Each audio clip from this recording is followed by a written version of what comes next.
Hola, hola, ¿cómo están? Bienvenidas y bienvenidos. Estamos hoy día en nuestro segundo episodio de Sin Espera.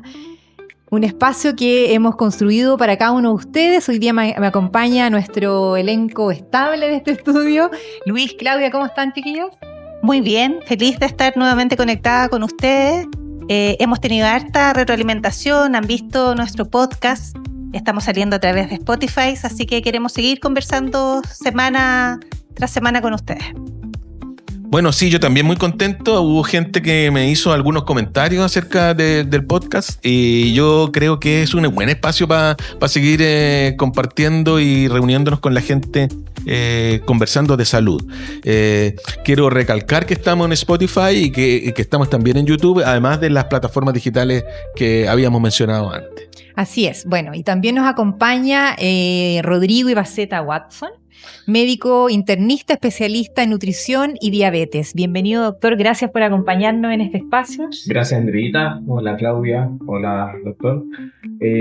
Bueno, agradecer la invitación. Yo también opino que estos espacios son muy útiles en el fondo para conversar en temas de salud. La salud siempre es algo importante para la población, sobre todo en estos tiempos en que la salud cada vez en la población está más comprometida.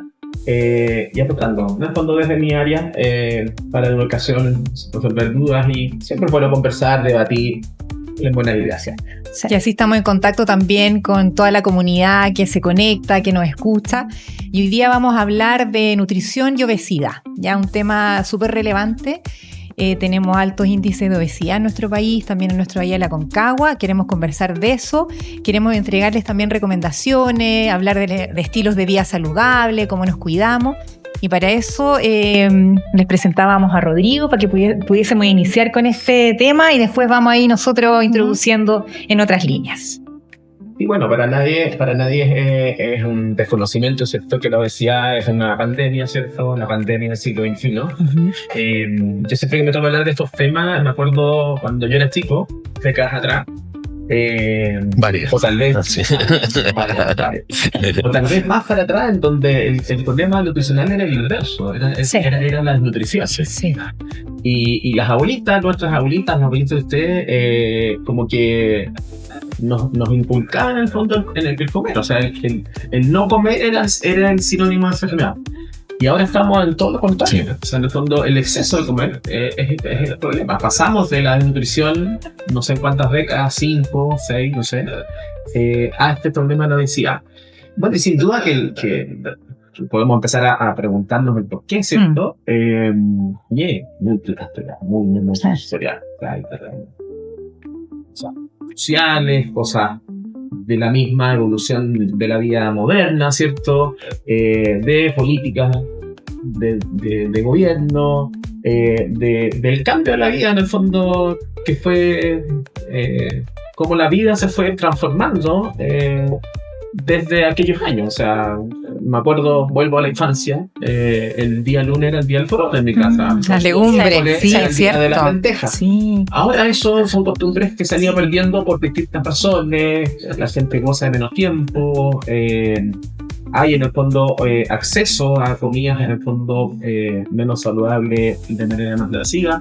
Y así en el fondo se nos van como acumulando, ¿cierto?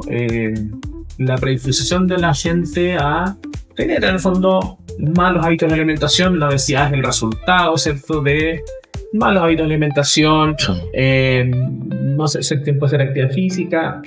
La organización social en el fondo, porque la gente hoy día, bueno, hay largas horas de trabajo, que tenemos ahí alguna ilusión de que disminuyan, ¿cierto? Pero son largas horas de trabajo, la gente con menos recursos normalmente ocupa más tiempo en traslado y por lo tanto no hay una mamá o una abuelita hoy día en las familias, no es esa la organización social que tenemos, que está dedicada a cocinar diariamente y por lo tanto tienden a ver comidas más rápidas o, claro, es otra la forma en el fondo que la organización social nos ha ayudado también respecto a lo que tú planteas.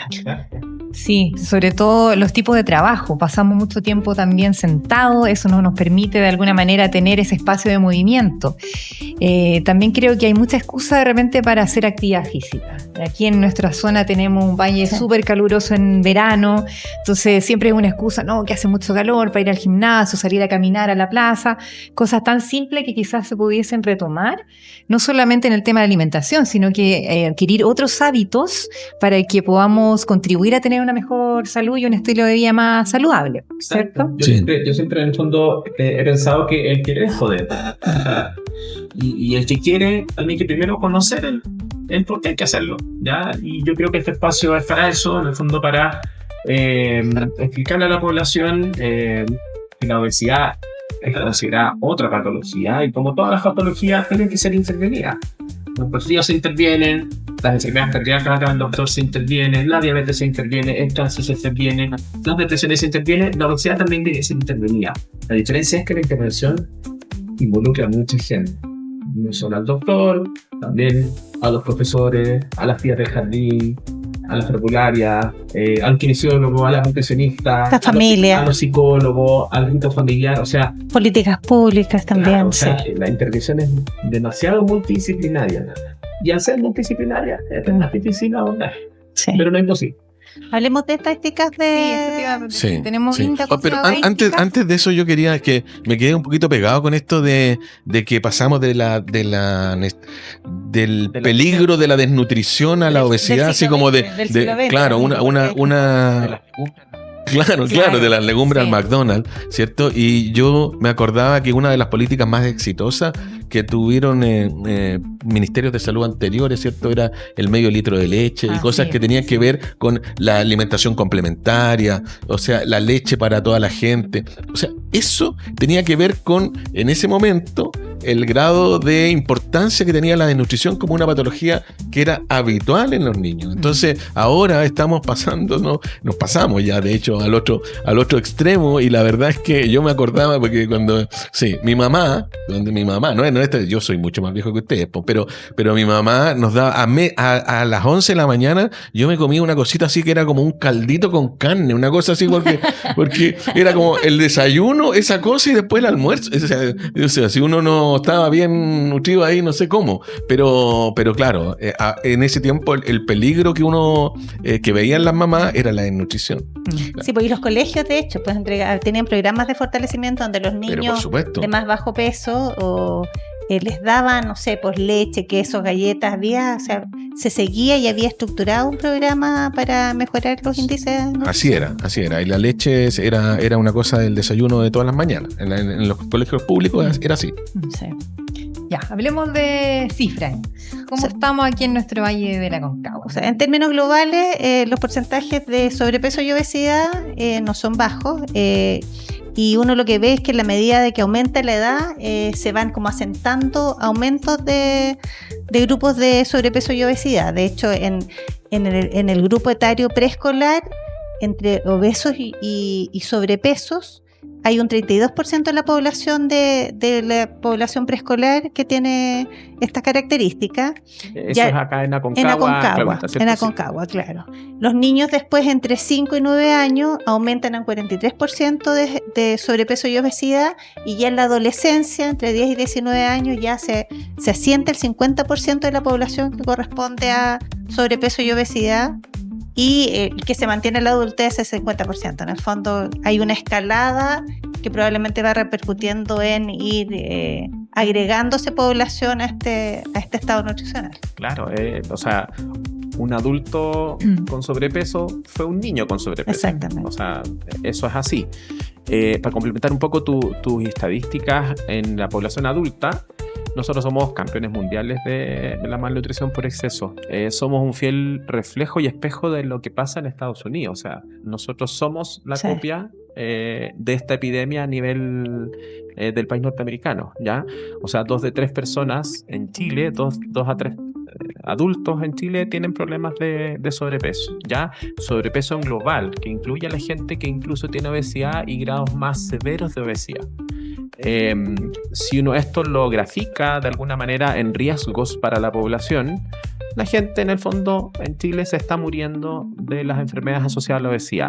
Incluso podemos meter al cáncer en esto, que en el fondo ahí siempre han sido el cáncer y las enfermedades cardiovasculares los principales motivos o causas de mortalidad.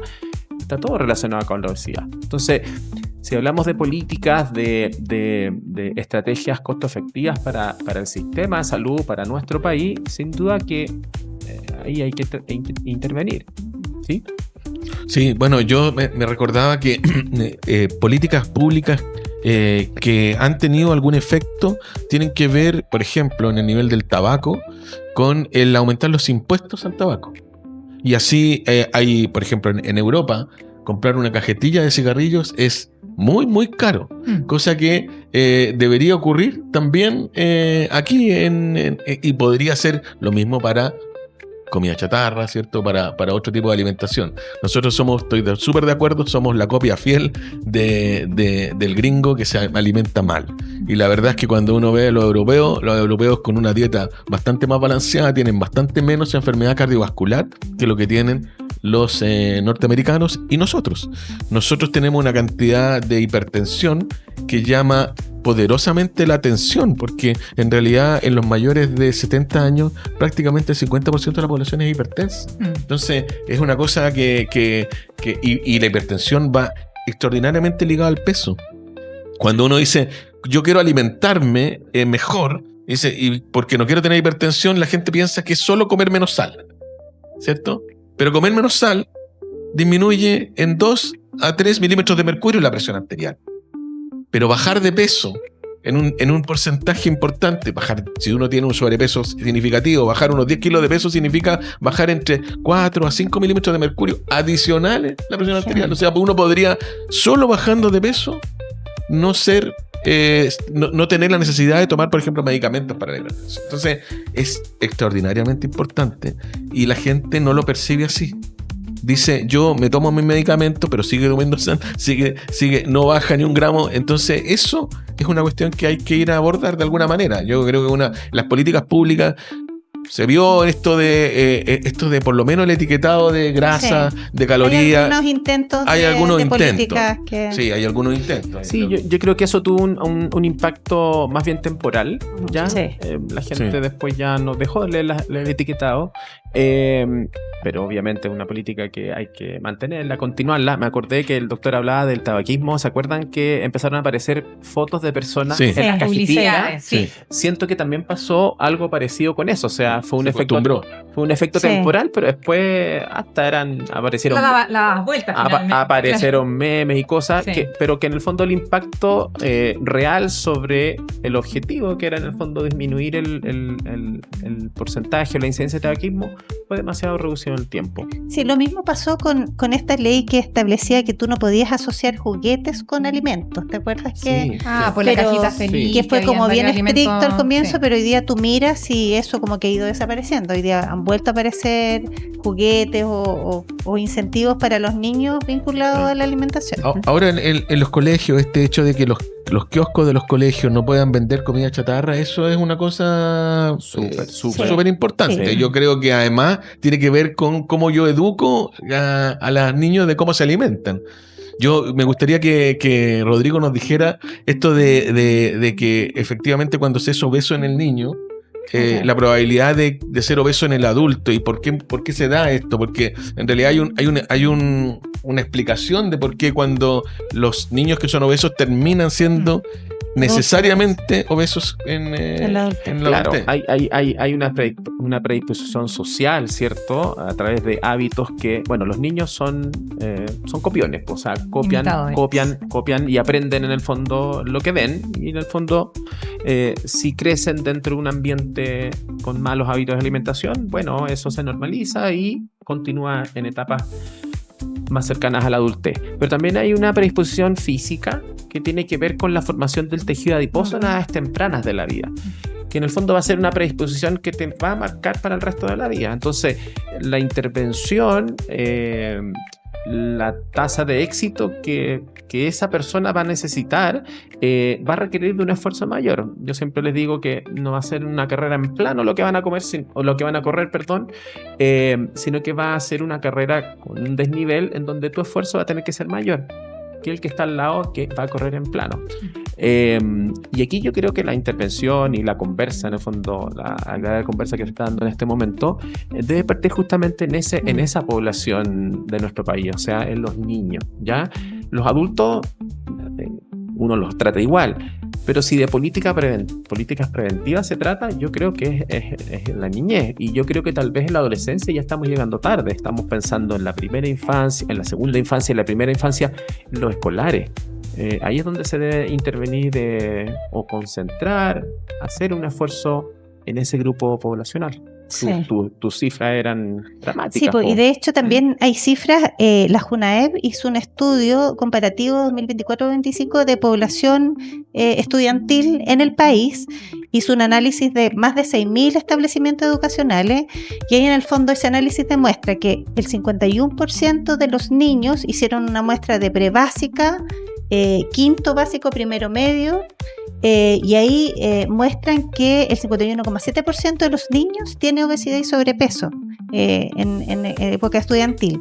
Llama la atención que un alto porcentaje de los niños de quinto básico tienen obesidad y sobrepeso, pero lo que llama más la atención y lo que más preocupa es que los niños de prebásica son los que en esos años aumentaron más puntos porcentuales la obesidad, y que un poco se enlaza con lo que tú dices, que a la medida que los niños tienen obesidad en la primera infancia, en el fondo adquieren una estructura de riesgo posterior. Estructura física, pero además de conducta, porque en realidad el copiar las conductas que se ven en la casa, que se ven en los compañeros, esto de la facilidad que existe para la comida chatarra, pero además de la poca facilidad que existe para la comida saludable.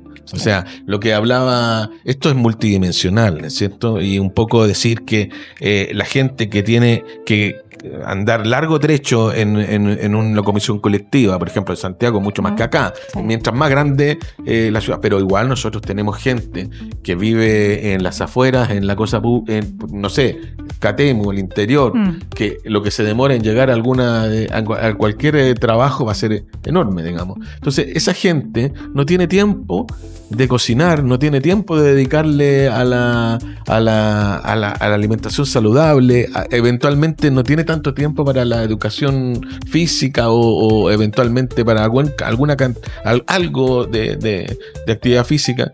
Y lo que decías, además no acompaña, como decías tú, no acompaña el clima. Porque acá hace mucho frío para salir a caminar, hace mucho frío en el invierno y hace mucho calor en el verano. Entonces no tenemos eso que pasa en Viña, ¿cierto? Que caminar a las 6 de la tarde puede ser una cosa muy agradable. Acá, caminar a las 6 de la tarde en el verano, no, imposible, te lo encargo. Entonces, claro, hay que hacer un esfuerzo adicional, y a lo mejor ahí es donde nuestras autoridades comunales, también nuestras autoridades de gobierno tienen que ir a pensar cómo yo tengo áreas verdes, lugares donde voy o pongo multicanchas para que en la noche, muy iluminadas, para ganarle ese espacio a la delincuencia, al narcotráfico, al crimen organizado, ganársela para que la actividad física tome un punto más en los niños y en los adolescentes, sobre todo. Sí, y también yo creo que es esta conversa fundamental en las familias, como lo decíamos, porque si uno ve a una mamá, un papá, un cuidador que no tiene esa conducta de alimentación saludable, de hacer ejercicio, no sé, cosas muy simples quizás, ese niño, esa niña va a continuar por ese mismo camino. Por lo tanto, inculcarlo como desde chiquitito, como decía Rodrigo, creo que es fundamental. Ahora, también creo que existen como prejuicios cuando uno habla de comer saludable.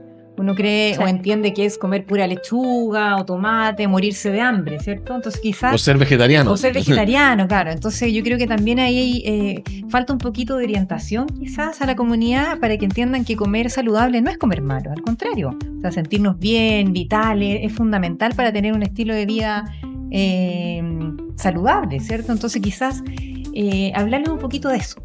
Sí, mira, estaba pensando en las cosas que siguen influyendo en la adquisición de los malos hábitos de alimentación, Y nosotros que somos papás, ustedes que son mamás, más de alguna vez hemos como premiado o castigado a nuestros hijos porque hicieron algo, porque lo hicieron mal o lo hicieron bien.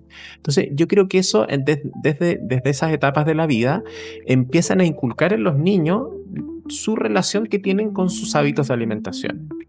Entonces, esperan el premio y el premio no es una lechuga, po. El premio es un helado, un chocolate y el castigo es no te voy a comprar un helado, no te voy a comer un chocolate.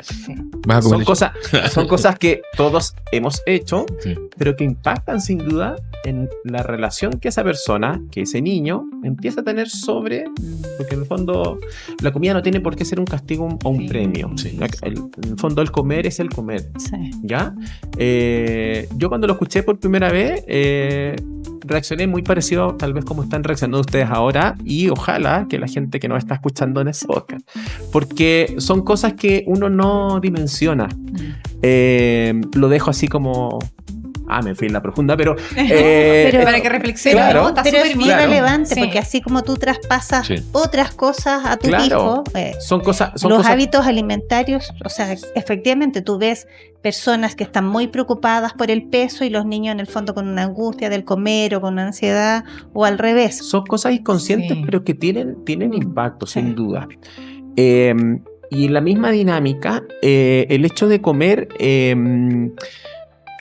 pasa dentro de una casa como a ser motivo de pelea, ¿ya? Porque en el fondo, si no quieres comer esto porque hay esto otro, hay un conflicto siempre, papá, mamá, con los niños, porque los niños son llevados a su idea, porfiados y quieren comer eso, pero hay esto otro, y ahí en el fondo se forman los conflictos. Entonces, yo creo que la relación que empieza a haber en la familia con los hábitos de alimentación tal vez debe ser de una manera distinta, porque no tiene por qué ser una pelea, ¿ya? Y lo mismo con la actividad física, ya que estamos hablando como de las intervenciones y hemos estado hablando como de los hábitos de alimentación.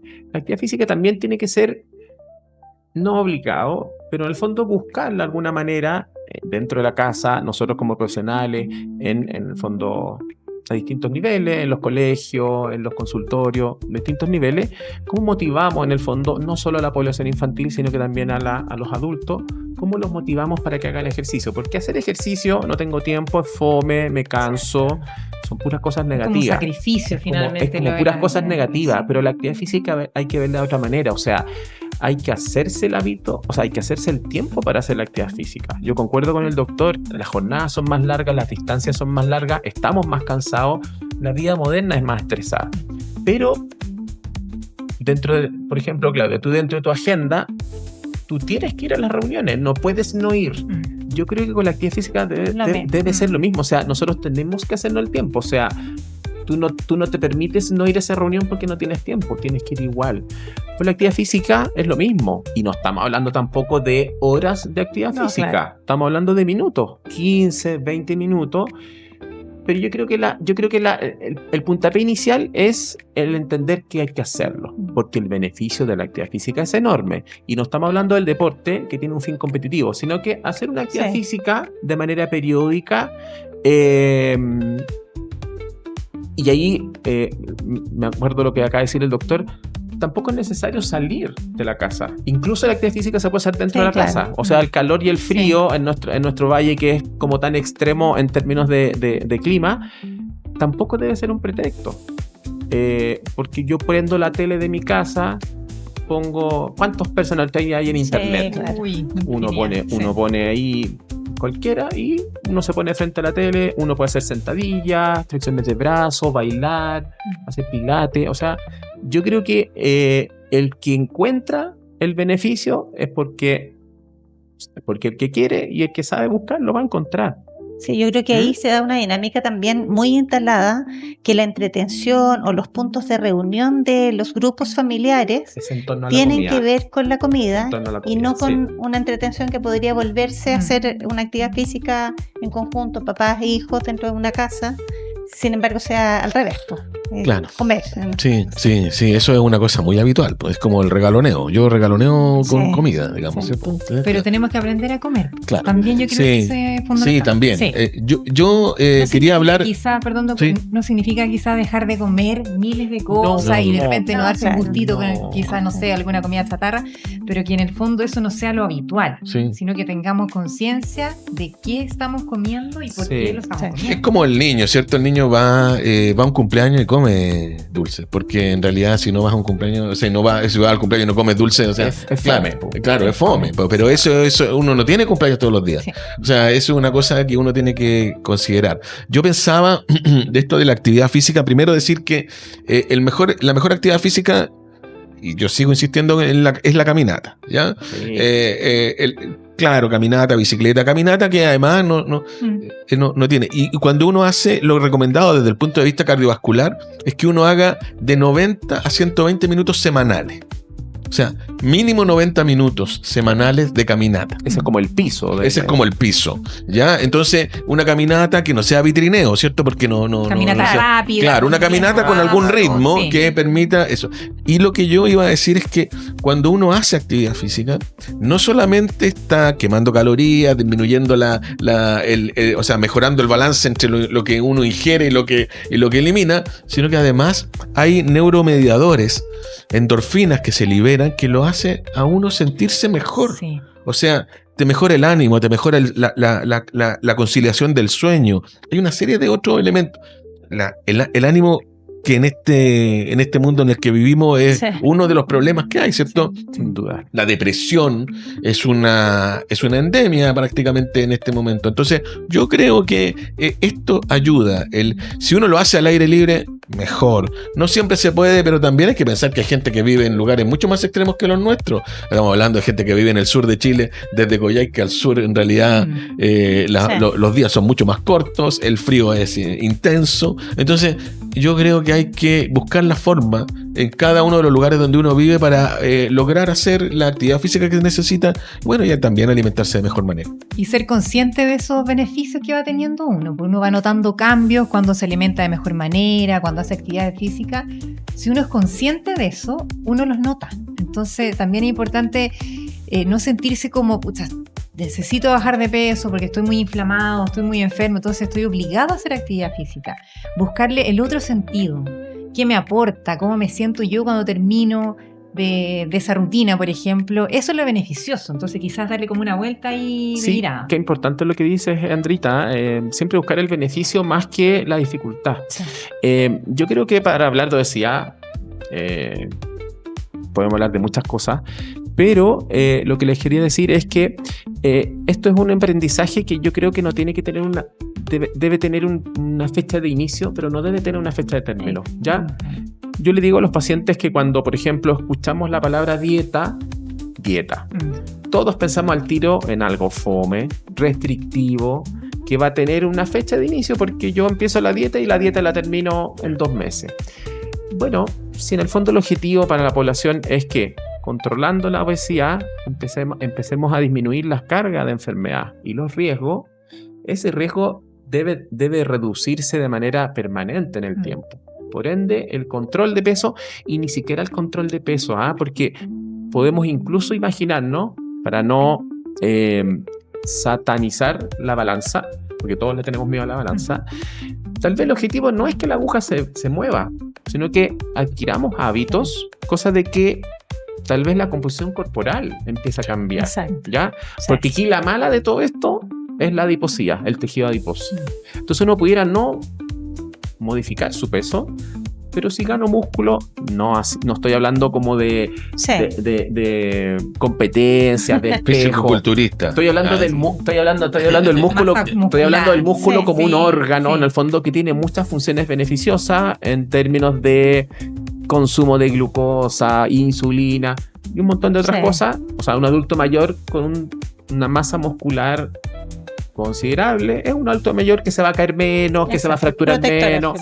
Protector para muchas cosas. Estoy hablando de eso. Ya no se reduce al tema de la balanza. Ya, insisto, no debe ser una cosa temporal. Esto tiene que ser una cosa permanente y los aprendizajes uno los hace o uno los adquiere de manera permanente. Y cuando no soy capaz de aprenderlo solo, siempre va a haber alguien que me va a ayudar. Insisto, las tías del jardín, las profesoras, los profesores de educación física, ahora que va a ser como obligación al parecer que los niños tengan por ley 1 hora de actividad física todos los días en los colegios. Me parece fantástico. Sí, hay una definición, en fondo por ley, que vamos a tener que mirar cómo se implementa. Porque... ¿Cómo lo implementamos? Sí. Claro. Oye, vamos a un mito realidad, porque Ya. estamos... ¿Ya? ¿Les parece? Bueno, yo... ¿Tiene uno? Yo tengo uno. Ya, dale. Después voy yo. Yo tengo uno que es habitual en la consulta porque yo como buen cardiólogo veo muchos pacientes con sobrepeso y obeso que son hipertensos y además tienen enfermedad cardiovascular. Y muchos de ellos, más mujeres que hombres porque es más frecuente, son hipotiroides. ¿Ya? Y toman levotiroxina, algunos en dosis adecuada, otros no, pero la mayoría piensa que su obesidad se debe, o su sobrepeso se debe a que es hipotiroidismo. Entonces, como dice, y no puede es como, bajar. no sé si ustedes han escuchado eso, es que lo mío es hormonal. Sí, claro, sí. pero es como una cosa, como que fuera efectivamente eso. Entonces, me gustaría saber si ustedes piensan que efectivamente el hipotiroidismo por sí solo es capaz de producir obesidad o en realidad es que nuestra alimentación es la culpable, no sé. O sea, dentro de la etiopatogenia de la obesidad siempre hay hormonas metidas, ¿ya? Uno no lo puede desconocer eso. Pero aquí el gran causante de la obesidad es el superávit calórico, ¿ya? O sea, mi cuerpo necesita esto y yo consumo más o gasto menos. Y eso sostenido en el tiempo, ¿ya? Caloría extra que el cuerpo ya no necesita se va a ir al depósito del tejido graso. Eso es, ¿ya? Entonces pensar qué es lo que ha permitido este superávit calórico y eso redunda en una alimentación que la gente siempre tiende a normalizar. La nuestra también la normalizamos, pero el análisis y el ejercicio en el fondo a hacer de persona a persona, bueno, es tú comes bien, sí, pero comes más de lo que tu cuerpo necesita. Y eso es como el mensaje central para que la gente empiece a entender lo que es necesario el cambio para revertir este superávit calórico. En el fondo, y aquí la tiroides como que no entra dentro del superávit calórico, pues doctor. O sea, es un mito, pero... Claro. O sea, yo también creo, yo un poco le digo, mira, pero cuando uno hace la encuesta alimentaria, ¿cierto? No sé, uno pasa, y le pasa a uno mismo, ¿eh? Sí. O sea, esto no es que le pasa a todos. Entonces uno dice, ¿qué comió hoy día? No, nada. Yo en la mañana, lechuga, todos comieron lechuga. Yo en la mañana un té pelado, eso, una hojita de lechuga con un poquito de atún, eso. Esa es la hora de almuerzo, después, una sopita con algo. Entonces dice, pero ¿cómo engorda? Yo digo, pero ¿cómo si no? Entonces, mire, yo tengo más de 30, como de 34 años ya de médico. No he visto a nadie que engorde sin comer. O sea, eso no existe, la verdad. Todos comemos, no nos damos cuenta, porque muchos de ellos yo tengo en mi casa, de hecho, alguna persona que, pues de repente uno va y... El picoteo. Y picotea algo, sin darse tanta cuenta, ni siquiera es una cosa tan consciente, porque está la pasada y uno come. La verdad es que, y en relación a lo mismo, uno puede decir, ¿vale la pena, por ejemplo? Porque hay muchas estrategias, dicen, hay gente que me dice, no, es que hay que comer muchas veces en el día. Entonces uno dice, ya, comer muchas veces en el día, pero ¿qué comer? Otras dicen, no, por ejemplo, yo no desayuno. Nunca desayuno. Claro, el ayuno. Nunca desayuno. O no sé, ese tipo de estrategias sirven de algo. O el desayuno, o saltarse el desayuno me ayuda a bajar de peso. Sí. Claro. Otro mito, doctor. Lo siento, pero no. A ver, voy a decir una palabra que a lo mejor se puede malentender, que es discriminar, ¿ya? Pero en nutrición los pacientes tienen que aprender a discriminar. ¿Pero qué significa? Significa escoger, elegir. El picoteo es permitido, está totalmente permitido, gente, chiquillas. Pero la clave está en saber escoger el picoteo, ¿ya? El cerebro funciona siempre en pro del hambre. Nosotros como seres humanos siempre vamos a tener hambre. Entonces eso también es una idea que uno aterriza en las personas porque la gente quiere bajar de peso sin pasar hambre. Entonces hambre vamos a pasar. Entonces, parte central del aprendizaje es que todos aprendamos a saciar nuestra hambre de manera más saludable. Y ahí en el fondo es como la capacidad que cada persona tiene que lograr para discriminar. Po. Esto sí, esto no, esto no, esto sí, esta porción sí, esa porción no. Eso yo creo que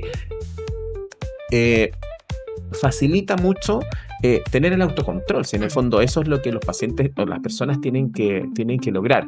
Y esto de saltarse las comidas es lo que no permite eso, porque si yo me salto una comida, pierdo el control y no voy a estar discriminando qué voy a comer y no voy a comer.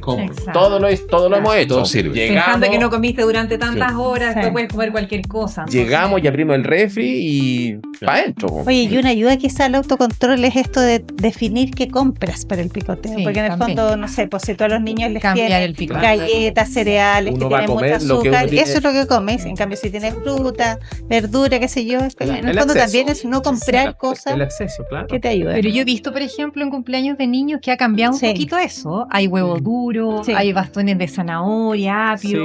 No. Entonces, yo desde que no notas de fruta. Sí, pero de fruta. Yo desde que mi hijo era chico que no. No, estamos hablando de ahora. ¿Algunos consejos? Bueno, los consejos es primero entender la necesidad de que las cosas las podemos hacer ahora y no después. Ya, yo creo que de esto vamos a seguir hablando y esto va a seguir siendo un tema. Nos quedan muchas décadas en donde esto va a seguir siendo algo importante que está impactando sobre nuestra población. Entonces lo primero es analizarse, entender en el fondo cómo estamos en la casa. Y humildemente decir, bueno, tal vez necesitamos algún tipo de ayuda, algún tipo de intervención. Hemos hablado del intersector, de los centros educacionales, nosotros que trabajamos en el área de la salud, en la consulta persona a persona, dentro del servicio de salud. O sea, instancias van a haber siempre muchas. Pero, como dice el dicho, la ropa se debe lavar en casa. Entonces, primero... ¿en qué estamos? ¿Cuál es mi relación en torno a este tema? Y motivarnos. O sea, en el fondo eso yo creo que es parte fundamental. Ya siempre van a recibir algún tipo de ayuda. Y la ayuda temporal no sirve, tiene que ser una cosa permanente. ¿Ya? Y no desanimarse. La evolución del peso de todas las personas es como una montaña rusa. Nadie baja de peso de manera ilimitada, nadie sube de manera ilimitada de peso. Bajamos, subimos, bajamos. No tanto, no quedarnos tanto con el peso diario, semanal, sino que en periodos de tiempo más largos, ¿ya? A través de estos cambios de hábito de alimentación y esto de hacernos la obligación de hacer actividad física. Yo tiraría un poco más para arriba el piso que acaba de decir Doc, 150, ¿ya? Y encontrar de acuerdo minutos semanales de acuerdo a los gustos propios, algo que la gente disfrute, ¿ya? Sí. Uno no les va a recomendar la misma actividad física a todas las personas porque hay algunas que les gustará hacer karate, hay otras personas que les gustarán andar en bici, hay otras personas que les gustarán más los deportes colectivos. Uno tiene que ir buscando ahí según los gustos para que ese hábito sea en el fondo un hábito que persista en el tiempo y que la gente lo goce. A lo mejor una reflexión también importante es que, porque uno habla desde el propósito personal, pero también los papás, quienes tienen hijos, siempre estamos preocupados como del futuro de nuestro hijo y en el ámbito de nutrición creo que una buena reflexión es decir cómo influimos nosotros en la salud futura de nuestros niños en la medida que no instalamos hábitos, que no cuidamos su estado nutricional, porque finalmente va a impactar, como hablamos durante el podcast, fuertemente en la condición de salud de los niños futuros. Entonces nos preocupamos de que se eduquen bien, ¿cierto?, de su salud mental, etcétera. Y esta quizás como reflexión es un punto importante de preocupación si queremos que tener hijos adultos cuando sean adultos sanos. Sí. Oye, yo quería comentar que, bueno, esto ha sido una pincelada. El tema es extraordinariamente entretenido, da para mucho. A mí se me quedaron muchas cosas en el tintero que después digo, no las pregunté. Probablemente sería bueno que hiciéramos algún otro encuentro en donde podamos avanzar sobre algunas cosas, no sé, por la comida que es integral, los índices glicémicos que tienen algunas cosas, si eso sirve o no sirve, de qué manera, etcétera. Yo creo que queda mucho por abordar. Sí. Lo importante es que esto no es solo una cosa estética, sino que es una cosa que tiene que ver con la salud. La gente se muere de enfermedades cardiovasculares, tanto como de cáncer. Aquí en Chile es notoriamente disparado con respecto a las otras enfermedades que nos matan a los chilenos. Por lo tanto, yo creo que aquí es una cosa que hay que seguir abordando. Hay muchos temas que se nos quedan pendientes. Nos queda pendiente, por ejemplo, algunos tratamientos farmacológicos que se están usando ahora como que están de moda para la obesidad, que a veces cree uno que tiene una bala de plata para decir, oye, esta es la solución, claro. Y no importa lo que coma, yo tengo un medicamento para lograrlo. O la cirugía. Hay gente que... La incorporación del PAD en el fondo FONASA de la cirugía. Por ejemplo, bariátrica. ¿cierto? Y que tiene, además que la gente tiene que saber que uno tiene un grado de falla esa cirugía, de recurrencia de obesidad, que no es tan menor, que tiene que ver más bien cómo yo estoy enfrentando esa cirugía antes de hacerme la cirugía. Porque ahí no hay un cambio de mentalidad. Claro, entonces yo creo que todos esos temas, que son temas muy relevantes que tratar, yo querría invitar a Rodrigo a que viniéramos en otra oportunidad para poder hacer, la bajada de esos temas que son realmente importantes también, que la gente tiene dudas. O sea, hay gente que viene, muchas veces, yo me imagino que a la consulta del doctor también hay, que viene y dice, mire, yo quiero, doctor, que usted me dé un medicamento para bajar de peso. Sí. Entonces uno le cuesta darse a entender de que en realidad no existe algo que le mejore esa situación, que no sea con su cambio de estilo de vida. Entonces la verdad es que ese tipo de cosas son importantes que las tratemos porque probablemente ayude mucho a la gente que nos está escuchando. Esto de ir a un médico que da un derivado anfetamínico, ¿cierto? Tenemos un diputado que se hizo famoso con un medicamento que parece que no le sirvió tanto. Pero quiero decir que eso, por ejemplo, es una cosa que uno tiene que abordar. Tiene que decir, ¿sirve o no sirve? A mí me vienen a decir, yo cardiólogo, me vienen a decir a mi consulta que yo les dé esos medicamentos. Les digo, pero usted está loco, ¿cómo es? Si algo enferma el aparato cardiovascular son ese tipo de medicamentos. Entonces la verdad es que yo creo que es importante abordar esos temas en alguna otra oportunidad, porque se nos quedan hartas cosas en el tintero. En definitiva vamos a volver a invitar. Sí. ¿Eso qué quiere decir? Sí, bueno, no era el tiempo, algún par de ideas que quería decir, que el doctor mencionó la palabra integral, de los alimentos integrales. Bueno, no podemos desmerecer que la alimentación saludable, como lo entendemos, pudiera no ser tan accesible a mucha población, ¿ya? Pero siempre se puede optimizar la alimentación de nosotros, ¿ya? De las personas. O sea, en escenarios de, por ejemplo, poca accesibilidad, uno puede trabajar con frecuencias, con tamaños de porciones, o sea, siempre es posible, ¿ya? Y eso de alguna manera es un mensaje que uno transmite a las personas que siempre ven la dificultad por sobre la solución, ¿ya? Porque a la gente... O sea, es cierto, no me alcanza para esto, no me alcanza para esto. O sea, no es tan fácil comer un pescado fresco, ciertos tipos. Pero puede haber otra alternativa. Siempre la alimentación de una persona se puede optimizar. Entonces uno tiene que, de alguna manera, motivar a esa persona de que siempre se va a poder hacer algo. Y otros escenarios en que prefieren gastarse las 3 lucas en una cajetilla de cigarro y no en un pan integral. No sé si 3 lucas. También, yo creo que los cigarros están más caros ahora. También existen en el fondo. Sí, claro. También, hace tiempo. También existen esos escenarios, pero bueno, uno no se mete en el bolsillo de las personas, pero sí, uno cumple con educar y decir, siempre tu alimentación la puedes mejorar. Sí, importante también decir que no hay que buscar como la perfección de esto y la inmediatez. Uno cree que, como decía el doctor, una pastilla, un inyección, o voy al médico, al nutriólogo y en un mes estoy listo con mi peso. No es así. Tiene que ver con un cambio de mentalidad también de cómo nos estamos nutriendo, cómo nos estamos cuidando. Y eso tiene que ser permanente en el tiempo. Tal cual, Andrés, ya, perfecto.